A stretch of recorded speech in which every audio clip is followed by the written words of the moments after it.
flushing the system. They're opening up fire hydrants like this one, letting 1,100 gallons out per minute. Across this very narrow street and plowed into the front of this mobile home. Parents picking up their kids here at this elementary school tonight are leaving with this letter. They're 36 hours into this rescue, and let me tell you, only half of these cats are out of this house tonight. She told me she wants justice for Phoebe and is now taking on the Department of Children and Families.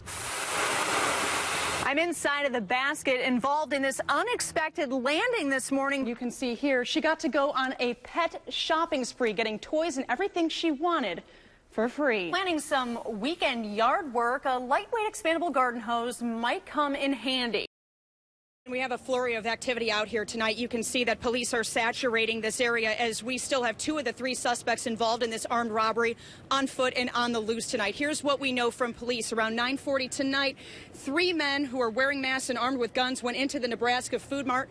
They pistol whipped the clerk, police say, and then emptied out 3 cash registers. The word of his detainment has caused a media storm out here. On either side of me, I'm being sandwiched in by photographers and reporters, and we also have about 4 helicopters overhead, so this is a very active scene that we have.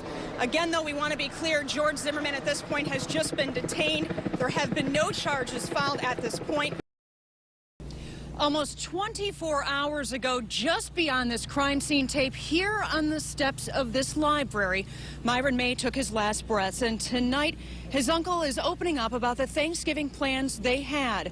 But instead of coming together for dinner next week, May's family will be coming together for a very different reason: his funeral. He was going to get together with me and cook Thanksgiving dinner. Preparing Thanksgiving dinner with his nephew Myron Mays is a memory Wallace Freeman won't be making. Instead, he's planning the 31-year-old's burial. His mother's birthday was yesterday, so I know it's a heartbreaker to her. Freeman last saw his nephew on Saturday. He spent the night before returning to this guest house family friends were letting him live in 6 miles away in Weewahitchka. He would leave the very next day to visit friends at FSU. It's a shock because he was quiet. May moved back to the Florida Panhandle just 3 weeks ago after living in Houston and New Mexico, where trouble found the lawyer just last month. He saw a guy with a gun at his apartment. Then there was this, a police report filed with the Las Cruces Police Department by his ex-girlfriend, claiming May was harassing her and recently developed a severe mental disorder, believing police were bugging his home and even putting cameras in his car. When ABC Action News gained exclusive access to May's cottage, we found this, a half-full bottle of hydroxyzine, a drug commonly used to treat anxiety and nervousness. He wasn't a monster. He was nice, sweet young man. His friends told us he was also having financial issues. Here he is on a camping trip earlier this month studying for the Florida bar. Now tonight, while his family is thankful May did not kill anyone, they're struggling to answer why he opened fire and wounded 3 innocent people at his alma mater. We don't know what went down, but we're in shock because he was no kind of person like that. May's mother is back in Ohio tonight, where he spent the majority of his childhood. He moved here to Florida at the age of 12 and was raised by his grandmother. This will be the 7th family funeral for May's family this year. Live tonight in Tallahassee, Jacqueline Ingles, ABC Action News. They accessed this hallway here through the ceiling tile and came down the other ceiling tile. For 6 months, it puzzled Pastor Mason Dorsey as to who broke into a St. Pete church and stole cash. Police showed up, took a report, and recovered a partial fingerprint. Only the fingerprint proved worthless. I'm thinking there's not a whole lot of hope for this one. Detectives also found the screwdriver they believe the thief used to pry open this filing cabinet. Still locked, too.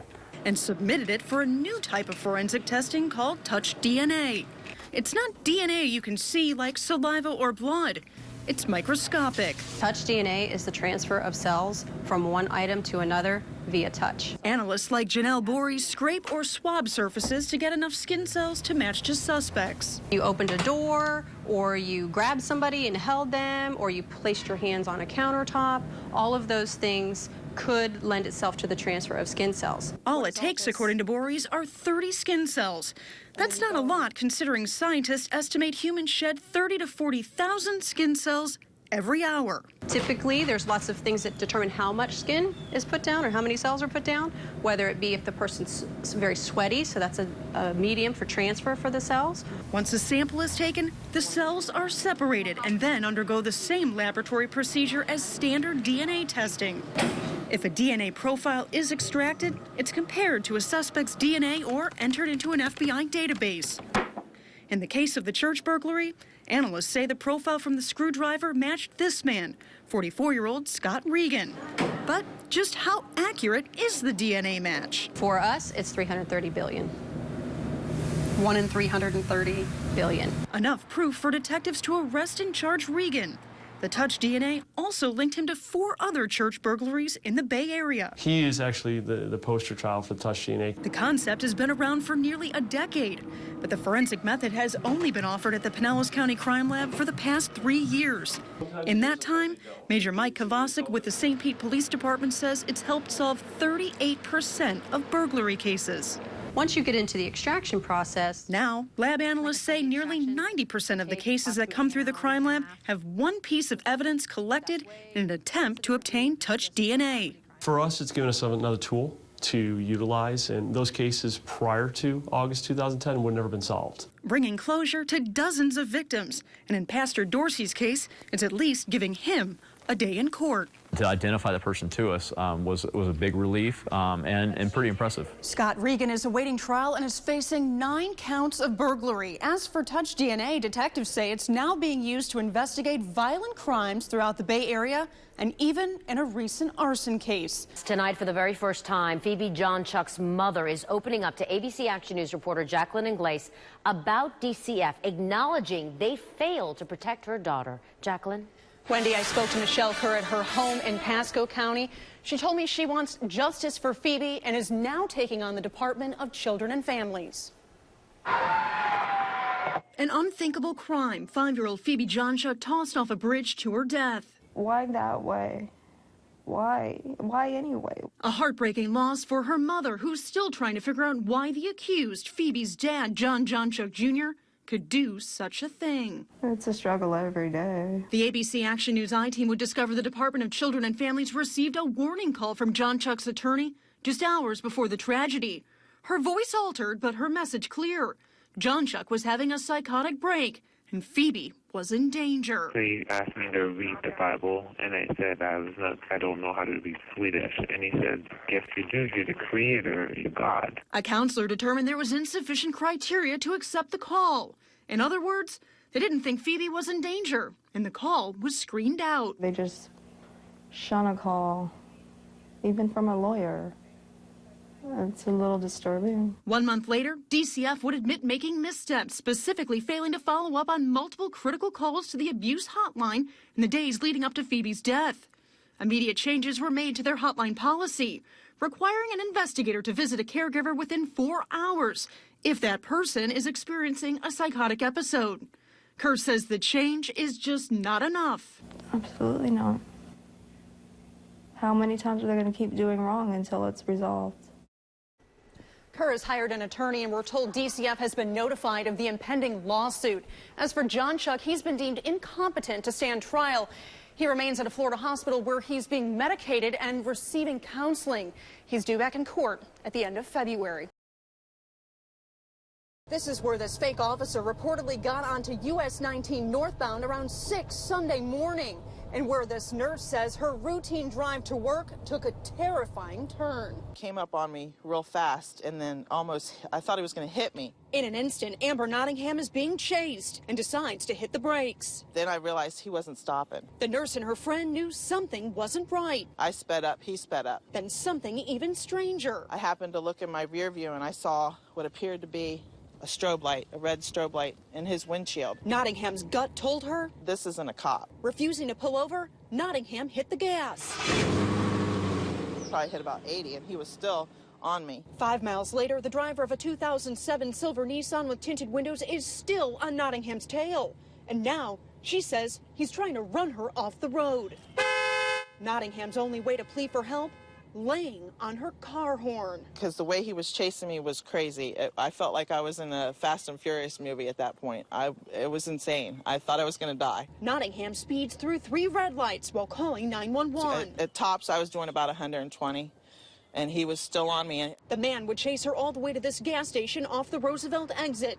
That's when police arrested the driver, 35-year-old Todd Blumenkrantz. And to find out that he did this the day before and got released, it's completely insane. You heard right. Just 24 hours before terrorizing Nottingham, Largo police say Blumenkrantz was arrested for posing as an undercover narcotics deputy here at his apartment complex. He's even accused of interrogating a man about auto burglaries and boasting about arresting area children for crack possession. Couldn't make eye contact, and his voice was like broken up, like stumbling a little. He was arrested but bonded out, and tonight he's out on bond again. I just can't believe that people can do that 2 days in a row and get away with it. $500 bond.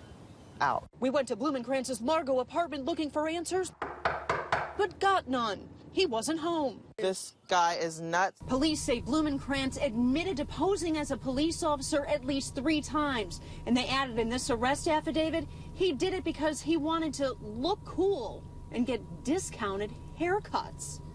I just want to talk to you. Is it okay? You'll find her roaming Tampa streets with nothing more than a milk crate, clipboard, and duffel bag. What's going on with you? What happened? How did it start? She sets up office on street corners and under overpasses, meeting her clients in the shadows and sometimes after dark. What's your name? Gary? Gary, I'm Miss Wingo. Patricia Wingo wants the homeless to focus on more than just surviving. Do you have any planned activity each day, Mr. Larry, that's other than just surviving, that brings you happiness and fulfillment? No.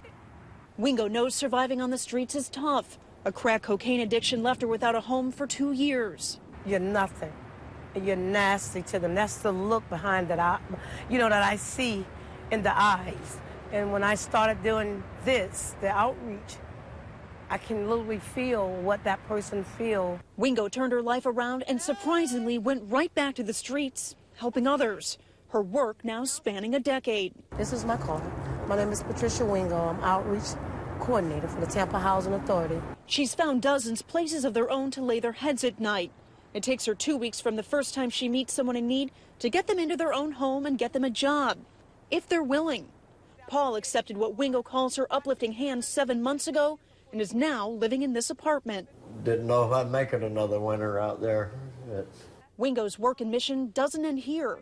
She's continuously visiting and checking in, working well past 5 p.m. Anything you need, to call me. In Tampa, Jacqueline Ingles, ABC Action News.